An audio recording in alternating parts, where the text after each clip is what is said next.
주에는 다 이루었다라는 제목으로 우리 주님의 말씀을 봤습니다. 예수 그리스도의 죽음은 우리가 죽어야 되는데 죽어야 할 죄인들을 살리신 죽음이고, 왕이 되시는 죽음이었고, 또한 제사장이 되시는 죽음이었고, 새 공동체를 만드신 죽음이었고, 또 마지막으로 우리의 구원을 이루신 죽음이었다라는 이야기를 우리가 나눴습니다. 오늘은 예수의 시신을 모셔다가라는 제목으로 요한복음 19장 31절부터 42절까지의 말씀을 우리 함께 보도록 하겠습니다. 우리 성경책 가지고 계신 분들 요한복음 19장 31절부터 41절 보시고요. 앱도 활짝 열어서 펴시기 바랍니다.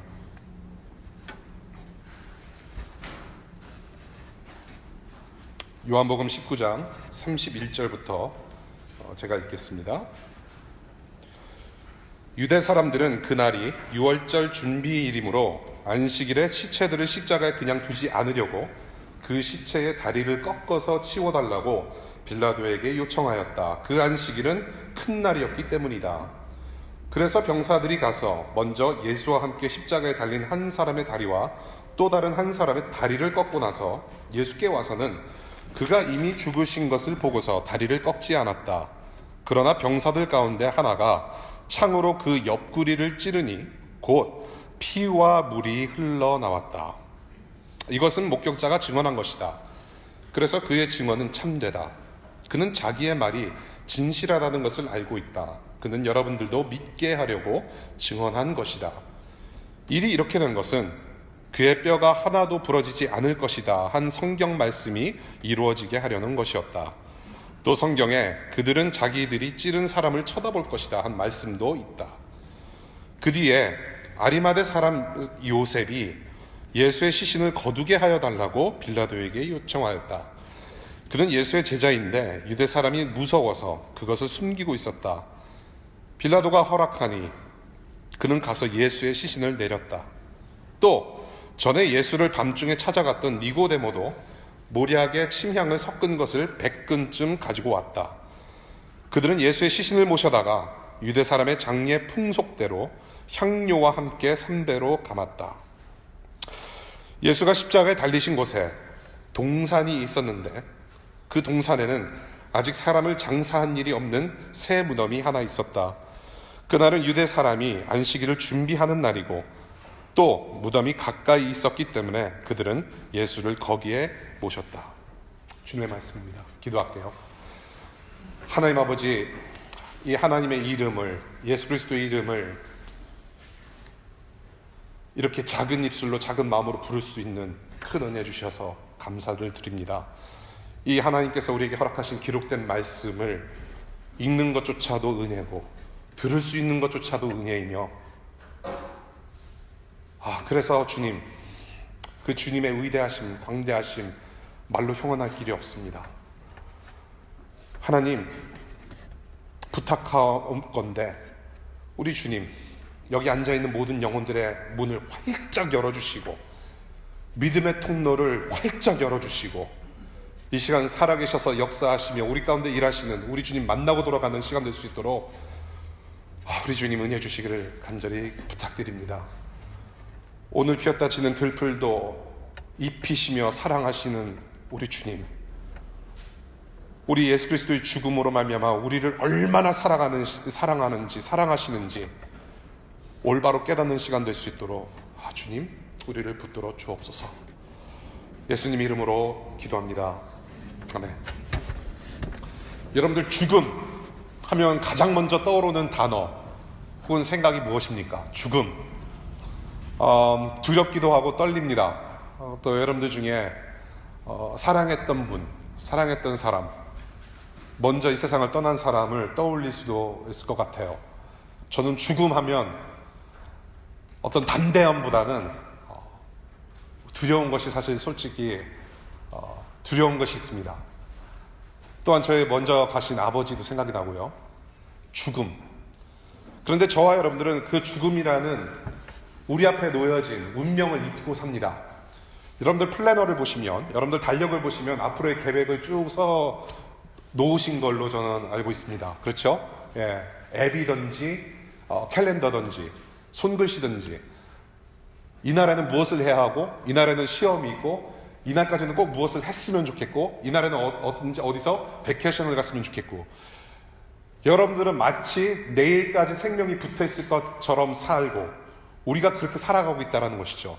사실 죽음이라는 것은 언제 죽을지 모르는 그건 우리의 운명입니다.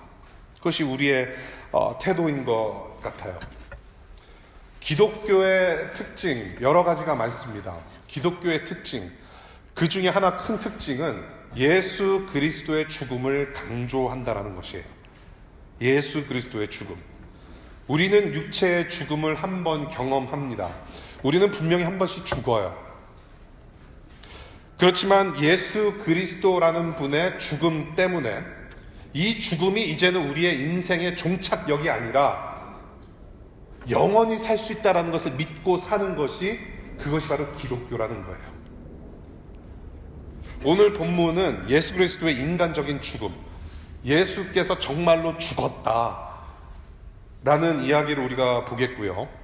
또한 동시에 이 예수 그리스도의 죽음을 경험하고 지금 목격하고 있는 두 부류의 증인들 이야기를 우리가 함께 보려고 합니다. 첫 번째, 예수 그리스도의 죽음은 완전한 죽음이었다. Jesus' death was the perfect death. 예수 그리스도의 죽음은 완전한 죽음이었다. 이 예수 그리스도의 죽음이라는 것은 이 기독교라는 어떤 종교가 만들어낸 신화, 어떤 한 사람의 일화, 어떤 꾸며낸 동화 같은 이야기가 아니라 실제적인 죽음이었다라는 것을 오늘 본문에서 볼 수가 있습니다. 35절에서 말하듯이 예수 그리스도의 죽음은 제자들이 만들어낸 얘기가 아니고 실제로 있었던 사건이다. 인성을 지니신 사람으로서 저와 여러분들 같이 똑같이 육신의 이 옷을 입고 계셨던 분께서 확실하게 분명하게 죽으셨다는 것을 오늘 본문에서 보게 돼요. 오늘 본문의 핵심 주제입니다. 이것이 중심이에요. 이 요한복음의 목적을 위해서는 이 예수 그리스도의 죽음이 매우 중요합니다. 이 예수께서 하나님의 아들이시고 우리의 구세주이심을 믿게 하려는 것, 그 요한복음의 목적대로 본다면 이 예수 그리스도의 죽음은 매우 중요하고 우리가 반드시 알아야 될 내용입니다. 그래서 이 예수 그리스도의 죽음을 지금 누가 보고 있느냐? 두 부류가 증언하고 있어요. 첫 번째, 병사들이 봤습니다. 저 사람 죽었다. 그리고 예수의 죽음을 확인합니다. 그리고 또 다른 부류, 제자 2명이 등장합니다. 그 제자 2명이 이 죽은 예수의 장례를 치러줘요. 죽음, 저와 여러분들이 한 번씩 겪게 되는 이 physical death 혹은 spiritual death, 이 죽음이라는 것, 예수께서 죽으신 죽음, 이 성경에서 말하는 죽음은 어떤 의미냐 하면 생명의 공급자이신 하나님과의 단절을 얘기를 해요. The separation from God. 생명 되시는 우리 하나님과의 단절이 죽음이라고 표현을 해요. 예수님께서도 사실은 이 죽으실 때 뭐 이렇게 야 죽음아 와라 하면서 우리가 생각하는 사나이처럼 죽으신 것이 아니었어요. 극심한 스트레스, 자기의 죽음을 앞두고 엄청난 스트레스를 받으면서 죽음의 길로 가신 분이 바로 예수 그리스도였는데, 이 예수께서 두려우셨던 것은 무엇이었냐면, 가장 크게 두려웠던 것은 이 하나님과의 단절이 두려웠다는 거예요. 자기 하나님 아버지, 자기 아버지와의 단절, 그것이 곧 죽음이었다는 것을 알고 두려워하셨다는 것입니다. 죽음은 곧 저주예요. 하나님과 떨어졌다는 것은 저주예요. 왜 이런 죽음, 왜 이런 저주를 받았어야 됐는가? 창세기에서는 분명하게 우리에게 얘기를 해요. 죄 때문이다. 죄 때문이다. 죄란 무엇인가? 죄란 무엇인가? 단순히 저와 여러분들이 초등학교 때 부모님 지갑에서 몰래 500원, 1000원, 2000원 꺼내다가 오락실 가서 오락하고 그것을 이야기하는 것이 아니에요. 성경에서 말하는 죄라는 것은 관역에서 벗어났다라는 의미가 있습니다. 하마르티아, missing the mark. 그러니까 여러분들이 활을 쏘면서 양궁을 하면서 활을 쐈는데 양궁 그 가운데 표적을 맞추지 않고 비껴나간 것을 말을 해요. 그것을 죄라고 표현합니다. 하나님께서 계획하셨던 것, 하나님의 뜻, 하나님께서 디자인하셨던 생각들, 하나님의 의도, 하나님의 세계, 하나님의 법, 하나님의 규칙, 그 모든 것에서 벗겨나가는 것, 비켜나간 모든 것들을 죄라고 하는 것이에요. 하나님께로부터 벗어났으니, 하나님의 의도에서 벗어났으니 생명이 없을 수밖에 없다. 그래서 죽음이 왔다라고 성경에서 얘기를 하죠. 죽음, 이런 상황은 언제부터 시작되었는가? 바로 아담과 하와가 불순종하고 하나님을 거역함에서부터 시작이 되었다는 것입니다. 이 하나님을 불순종해서 생명과 멀어지는 그 죽음의 저주를 안고 살기 시작했고, 흙으로 만들어진 인간들이 결국에는 흙으로 돌아가는 그 저주를 피할 수 없는 운명에 빠졌다. 그리고 그 운명을 우리는 지금도 살아가고 있다는 것이에요. 그런데 이 예수 그리스도의 완전한 죽음을 통해서 우리는 그 저주의 운명을 피할 수 있게 되었다. 저와 여러분들이 흙으로 다시 돌아가야 하는 그 저주를 우리 예수께서 십자가에서 대신 지셨다라는 겁니다. 아담과 하와가 당했던 모욕, 치욕을 우리 예수께서 십자가에서 그대로 당해내셨고, 아담과 하와를 통해서 들어온 그 죽음의 저주를 우리 십자가에서 혼자 다 감당해내심으로 저와 여러분들 하나님의 백성을 살려내시는 구원을 이루신 분이 바로 예수 그리스도, 그 십자가 죽음을 오늘 보게 되는 것이죠. 우리의 죽음의 저주를 끝내시기 위해서, 절단내시기 위해서 스스로 어린 양 속죄 제물이 되셔서 우리의 죄를 전가받고 죽으신 예수 그리스도의 죽음의 사건, 오늘 본문을 보면 그 죽음은 완전한 죽음이라고 증언을 하고 있습니다. 어떻게 완전한 죽음이냐? 바로 유월절 속죄제물, 희생제물로서 완벽한 상태로 죽으셨다. 하나님께서 받으실 만한, 하나님께서 받으시면서 만족해 하실 만한, 흡족해 하실 만한 희생제물로 완전한 죽음을 죽으셨다 라는 것을 보게 돼요. 제물의 뼈를 꺾지 말라는 출애굽기 12장의 규례대로 뼈 하나 상하지 않으시고 완벽하게 그대로 죽으셨다 라는 것을 오늘 보게 됩니다.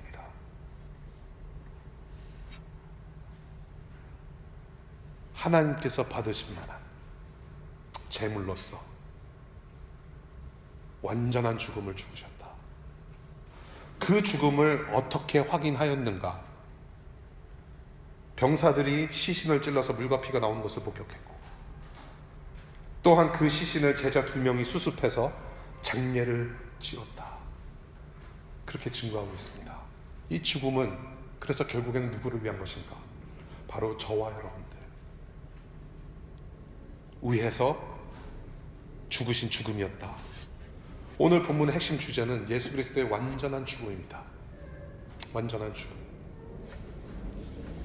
죄사함과 동시에 하나님의 공의를 이루시는 완전한 생명을 위해서, 우리가 완전한 생명을 살기 위해서, 그 생명 주시기 위해서 완전한 죽음을 주셨다. 이 죽음의 의미를 우리는 복음으로 알고 있고, 또 우리를 살리는 기쁜 소식으로 알고 믿고 있습니다. 정말로 이 예수 그리스도의 완전한 죽음이 여러분들의 영혼 가운데 어플라이 되고 적용이 되어서 살아계신 하나님과 영원한 생명 사실 수 있는 여러분들 되시기를 마음 다해 축복합니다. 이 복음, 우리의 죽음과 자신의 생명을 맞바꾸신 예수를 믿는 믿음으로 우리는 살아가는데, 오늘 본문에서 사실은 이 예수 그리스도의 죽음이라는 핵심, 그것을 지금 이 테두리로 감싸고 있는 이 두 부류의 사람들의 이야기, 무시할 수 없을 것 같아요. 이 지금 예수 그리스도의 완전한 죽음을 목격한 그 당시 인간들의 태도를 우리는 좀 주목해 볼 필요가 있다는 것입니다. 이 예수 그리스도의 죽음을 보면서 병사들과 두 제자들은 어떤 태도를 보였는가? 극과 극입니다. 첫 번째, 병사들.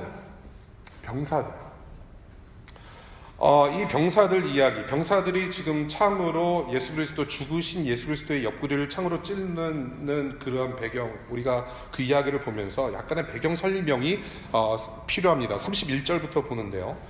이 유대인들, 예수를 못 박아 죽여라라고 외쳤던 유대인들이 자기들 안식일 때문에, 자기들 종교생활 때문에 지금 예수님의 시신을 치워달라고 빌라도에게 요청을 합니다. 저 시신 치워주십시오. 이 로마 시대, 이 시대의 십자가 처형은 굉장히 악랄하고 굉장히 무서운 그런 처형법입니다. 십자가에 못 박혀서 이렇게 사람이 죽게 됐는데요. 못 박힌 채로 그냥 갑자기 그 순간에 죽는 것이 아니래요. 십자가에 못 박히면 며칠씩 간대요. 며칠씩. 그 고통이. 지난주에 말씀드렸지만 질식도 하고 피 흘려서 물이 흘러서 탈수 현상이 나고 그러한 고통을 며칠씩 극심하게 겪은 다음에 고통스럽게 죽는데요. 그 다음에 로마 제국 병사들은 그 시신을 수습하지 않고 그대로 내버려 둔답니다. 그러니까 이 죽은 생명이 없는 그 시신은 어떻게 되느냐? 새들의 밥이 되는 거예요.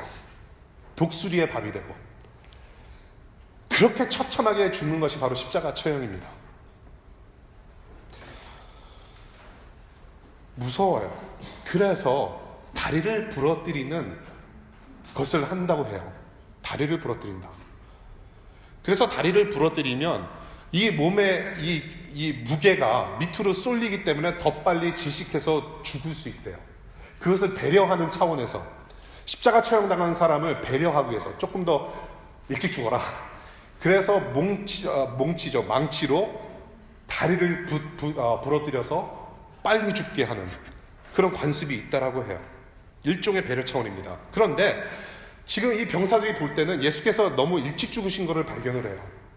그러면서 빌라도가 사실 마가복음 15장 44절을 보게 되면 의아하게 생각합니다. 벌써 죽어?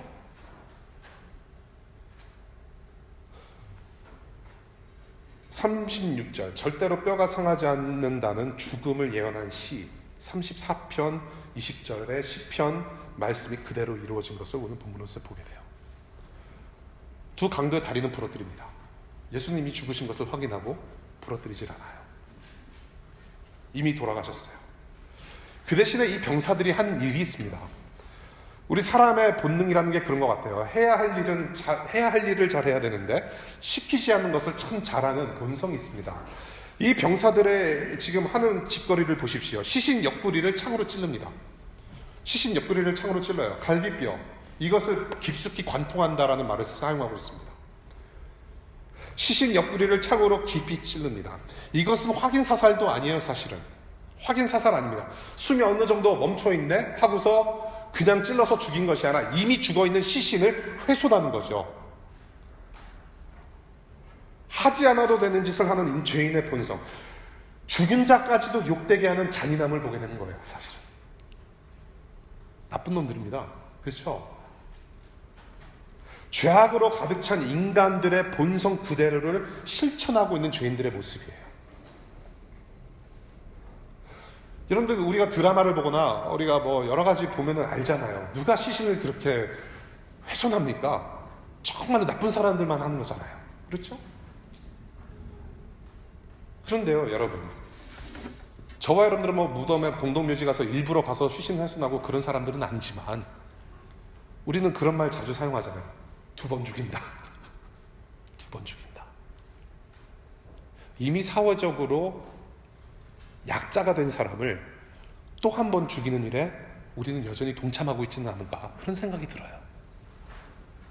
이미 소생할 가능성이 없는 사람들이 주변에 많은데 그것을 암묵적으로 도와주지 않고 암묵적인 동조를 함으로 해서 그 사람들을 2번 죽이는 일들을 우리는 하고 있지 않은가라는 생각이 들어요. 2번 죽인다. 참 매정한 인생, 매정한 세상에서 우리는 살아가고 있다는 것을 잠깐 생각해 보게 돼요. 이 예수 그리스도는 십자가의 상에서 그렇게 끝까지 철저하게 유린당하셨어요. 그것이 예수께서 죽으신 죽음이에요. 두 번째 부류의 사람들을 보게 됩니다. 아리마대 요셉과 니고데모라는 사람이 나타나요. 이 병사들의 잔인함에 비해서 이 두 인물은 예수 그리스도의 시신을 잘 내려서 모셔다가 장례를 치러드립니다. 이 요셉이라는 사람, 요셉이라는 이름이 사실 성경상에서 많이 나오죠. 구약에도 요셉이 있고 이 예수 그리스도의 육신의 아버지 이름도 요셉이죠. 이 사람은 제3의 인물이에요. 아리마대에서 출신된 아리마대 출신의 요셉이라는 사람이에요. 이 사람은 유대인들만의 그런 어떤 의결기구, 종교기구, 사내들인이라고 하는 어떤 그런 권력층에 있는 사람입니다. 이게 보통 사람이 아니에요. 조금 높은 사람이에요. 이미 예수 그리스도를 마음으로 따랐던 제자로 소개하고 있습니다. 그런데 예수의 제자인데 다른 유대인들이 볼까 봐서 자기의 정체를 숨기고 있던 사람으로 묘사가 되고 있어요. 제가 예수를 따르는 제자야? 그래? 처벌 가능성이 있었던 그런 시대에 살았던 사람이에요. 그래서 자기가 예수를 따른다라고 함부로 내비치지 못했던 그런 사람으로 소개가 되고 있어요. 예수의 제자인 건 맞는데 두려워서, 남들의 시선이 두려워서 그것을 숨기고 있던 사람으로 소개가 되고 있어요. 그 다음에 니고데모라는 사람, 여러분들 요한복음을 읽으시면 익숙한 이름입니다. 그렇죠? 니고데모라는 사람, 같이 공회원입니다. 사내들인의 어떤 높은 권력층에 있던 사람이에요. 요셉과 같은 계열에 있는 사람이에요. 요셉처럼 남이 보면 안 되기 때문에 예수를 밤에 찾아갔던 사람으로 기록되고 있습니다. 남들의 시선을 피해서 밤에 몰래 예수 그리스도를 찾아가서 어떻게 하면 하나님 나라에 들어갈 수 있냐고 물어본 사람이에요. 그 사람이 다시 등장합니다. 이 두 사람이 다시 등장하는데 기가 막힙니다. 사회 권력층으로서 전에는 남들의 시선을 피해서 예수 그리스도를 따랐는데 지금 예수 그리스도께서 죽고 나서 어떻게 됩니까? 커밍아웃해요. As followers of Jesus Christ. 예수 그리스도를 따르는 자로서 커밍아웃을 해요. 여기 보게 되면은 요셉이 빌라도에게 어떻게 말합니까? 담대하게 그 시신 달라고 요청하더라라고 얘기해요. 다른 버전을 보면 당돌하게, 담대하게 시신을 주십시오. 커밍아웃해요. 이 니고데모와 요셉이라는 사람이 어떻게 해서 회심과 중생의 역사를 경험했는지 성경에서는 디테일하게 얘기를 하고 있지는 않아요. 그런 역사를 우리가 찾아볼 수는 없지만은 분명한 것은 전에는 어둠 속에 있었으나, 전에는 남들의 시선이 두려워서 어둠 속에 있었으나 지금 예수가 죽으신 뒤에 변화된 자들로서의 행동을 보게 된다는 것이요. 변화받은 사람들의 모습을 보게 됩니다. 변화받았어요.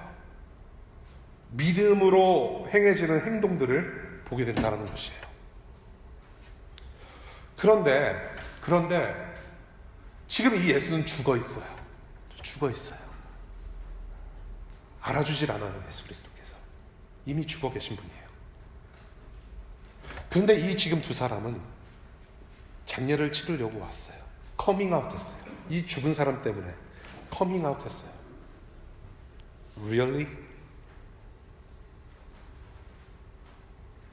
지금 이 죽은 사람과 나랑 무슨 상관인가? 여러분도 죽은 사람들하고 상관이 있습니까?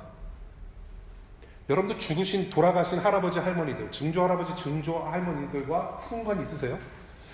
여러분들은 돌아가신 분들하고 상관없이 지금 워싱턴 DC에서 공부 열심히 하고 잘 사시는 중이잖아요. 그냥 살면 되는 거예요. 니고데모와 요셉은 그냥 자기들이 했던 대로 그냥 살면 되는 거예요. 뭐하러 커밍아웃 합니까? 예수 죽었네. 그냥 마음에 품고 그냥 공회원 사내들인 그냥 멤버로 그냥 또 살면 되잖아요.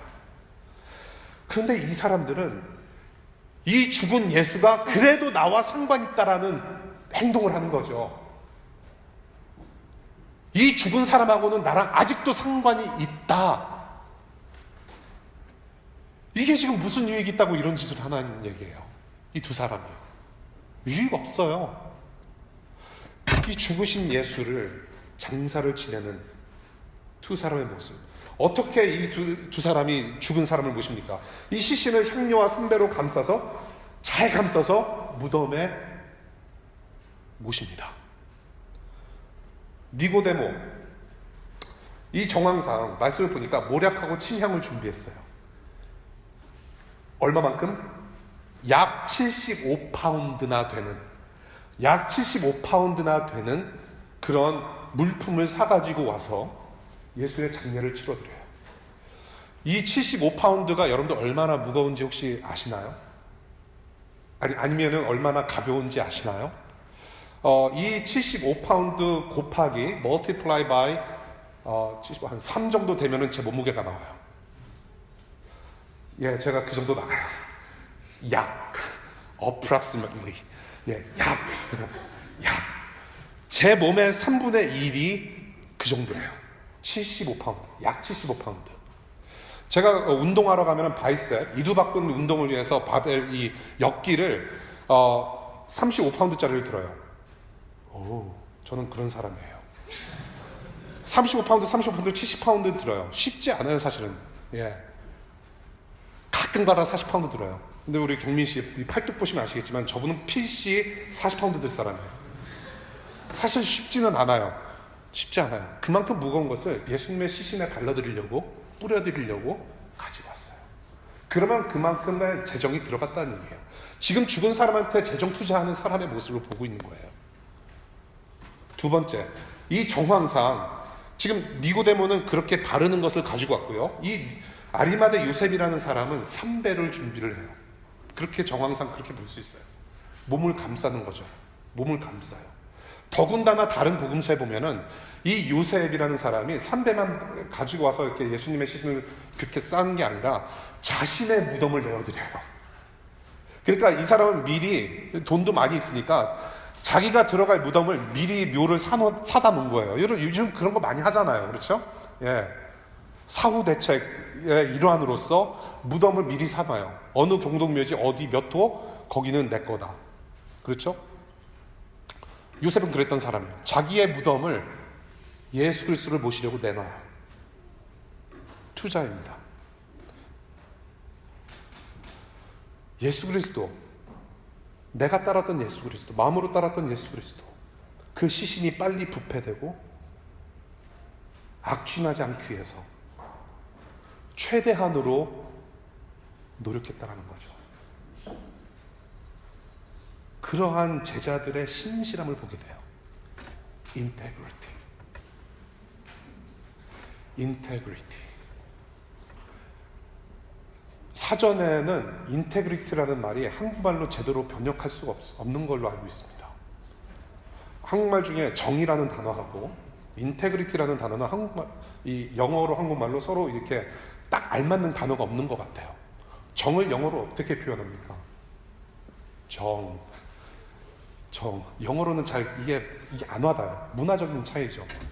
Integrity는 faithfulness, 성실함과 그다음에 honesty, 정직함이 이게 조화를 이뤄서 인테그리티가 나오는 거잖아요. 여러분들, 저는 이 모습을 보면서 참 신앙이 무엇인가라는 것을 다시 한번 생각해 보게 됩니다. 참 신앙이라는 것. 지금 예수께서 죽으셨음에도 불구하고 그 인테그리티를 가지고 신실하게 그 예수님을 기억하고 생각하고 따르는 것. 기도의 응답이 없을지라도, 아직 하나님께서 침묵하고 계실지라도 신실하게 하나님을 의지하며 섬기는 것이 바로 인테그리티고 참신앙이 아닌가, 저는 그렇게 생각을 해요. 내가 그토록 하나님 그렇게 기도하고 그렇게 매달렸는데 하나님 아직도 응답이 없으시네요. 그럼에도 불구하고 하나님은 나의 왕이시며 나의 주인이십니다. 내 인생을 다 아시는 분은 오직 하나님 밖에 없습니다라고 인정하고 고백하며 그것을 믿음으로 살아가는 것이 바로 인테그리티, 참신앙의 삶이라고 저는 생각을 해요. 그러한 사람의 모습을 지금 보고 있는 거죠. 두 사람입니다. 그렇게 확신에 찼던 베드로는 어디 있습니까? 그런데 나는 예수 그리스도를 위해 죽겠나이다. 내가 배반할 일 전혀 없습니다. 라고 큰 소리쳤던 베드로는 어디 가나 보이지를 않아요. 그런데 이 두 사람은 과거에는 자신의 신분을 숨겼지만은 이 두 사람은 인테그리티를 믿음의 행동을 통해서 보여주고 커밍아웃 하면서 예수 그리스도의 영광을 위해서 헌신하는 모습을 보여요. 그래서 오늘 본문을 이렇게 봤는데요. So what? 저와 여러분들의 반응은 무엇이 되어야 될까? 이 예수 그리스도의 죽으심, 2000년 전에 여러분들의 영혼을 위해서 여러분들의 죄를 대신하여 전가받으시고 죽으신 예수 그리스도의 죽음에 저와 여러분들은 어떻게 반응해야 할 것인지, 정말로 이 예수 그리스도와 여러분들이 상관이 있으십니까?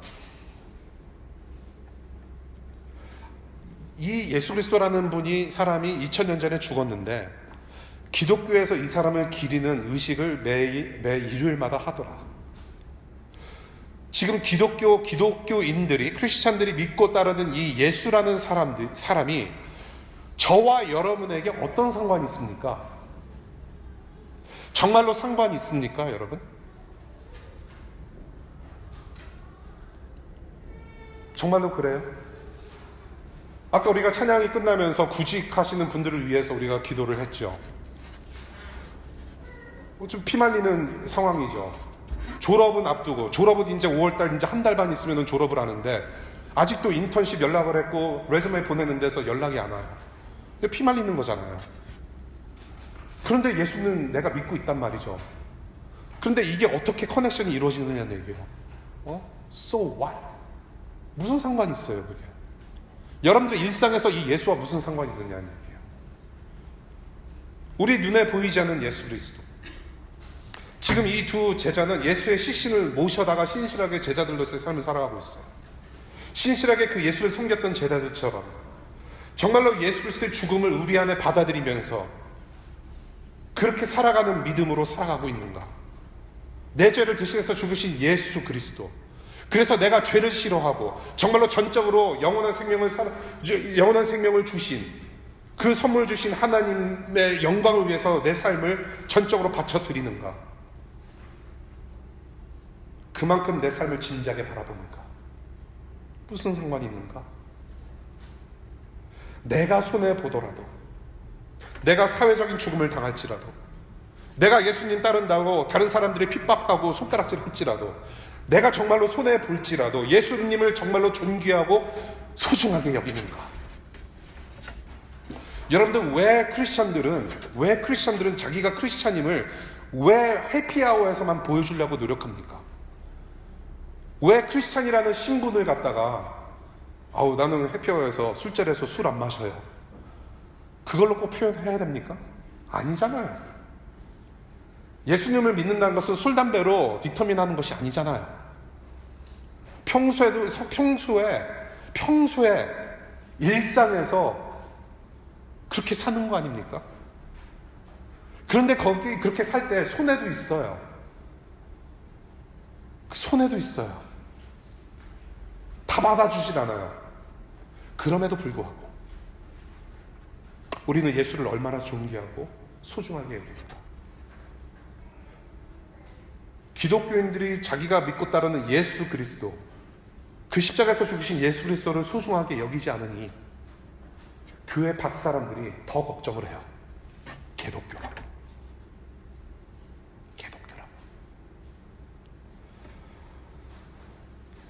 내 눈에는 하나님이 안 보인다고 하나님 없는 것처럼 살지는 않은가? 정말로 우리에게 참신한 이 인테그리티가 있는가? 그래서 결정적인 순간에 정말로 하나님의 영광을 드러낼 수 있는 결정적인 순간에 커밍아웃해서 정말로 하나님의 영광을 드러내는 삶을 일상에서 살아가고 있는가? 동시에 무서운 생각이 들어요. 그렇지 않는다면 이 병사들처럼 예수 그리스도의 죽음을 계속해서 욕되게 하는 그런 삶을 살아가고 있지는 않은가? 정말 물론 무서운 생각이 아닙니까? 무서운 이야기 아닙니까, 여러분?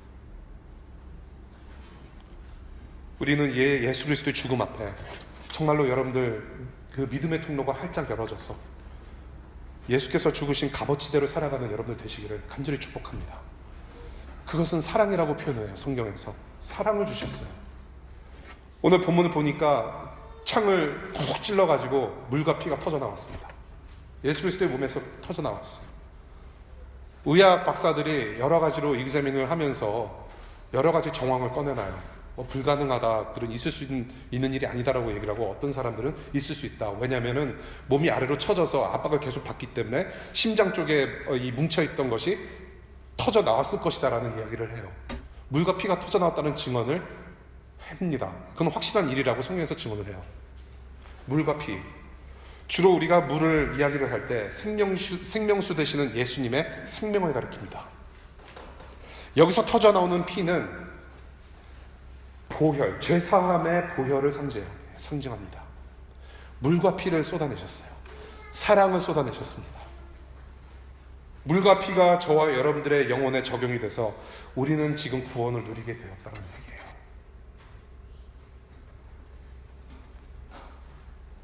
우리 예수께서 이 두 사람의 헌신으로 지금 동산 안에 있는 무덤으로 장례가 치러지고 있어요. 에덴 동산에서는 한 사람의 욕심이 잉태해서 죽음의 씨가 이 땅에 떨어졌지만,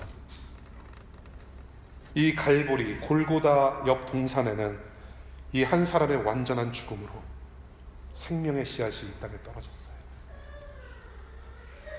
이 예수를 믿는 믿음이 싹트고 이 예수를 더욱더 존귀히 여기시는 여러분들 되시기를 간절히 축복합니다. 말씀해 줄게요. 예수의 시신을 모셔다가 이 예수 그리스도를 따랐던 이 두 제자들, 이 제자들이 변해서 커밍아웃을 했는데 한 가지 확실한 것은 이 예수님 때문에 변화를 받았다. 우리가 살아가고 있는 이 세상의 중심은, 이 세상 흐름의, 시간의 흐름의 중심은 예수 그리스도입니다. 그래서 우리는 기원 전을 BC, Before Christ, 이 십자가를 중심으로, 예수를 중심으로 기원 후 지금의 시대를 아노 도미니 AD라고 표현을 해요. 저와 여러분들의 삶의 중심, 삶의 분기점이 예수이기를 바랍니다. 그 예수께서 어떤 일을 행하셨는지 우리 로마서 6장 6절을 다 같이 읽어보도록 하겠습니다. 다 같이 시작. 우리의 옛사람이 그리스도와 함께 십자가에 달려 죽은 것은 죄의 몸을 멸하여서 우리가 다시는 죄의 노예가 되지 않게 하려는 것임을 우리는 압니다. 이 예수 그리스도 십자가에서 우리의 옛사람이 예수와 하나 돼서 죽었습니다. 저와 여러분들은 이제 새로운 삶을 살아가고 있는 중입니다. 여러분, 이 십자가의 예수와 연합되는 이때에 부활이라는, 영생이라는 문이 활짝 열리게 되는 것이에요. 우리를 위해 죽으신 예수 그리스도의 죽음을 우리 안에 받아들이고 그 믿음으로 이 죽음과 부활에 동참하면서 제자들로서, 참된 제자들로서 살아가고 하나님의 참 생명의 구원을 누리며 감사할 수 있는 저와 여러분들 되시기를 간절히 축원합니다. 기도할게요.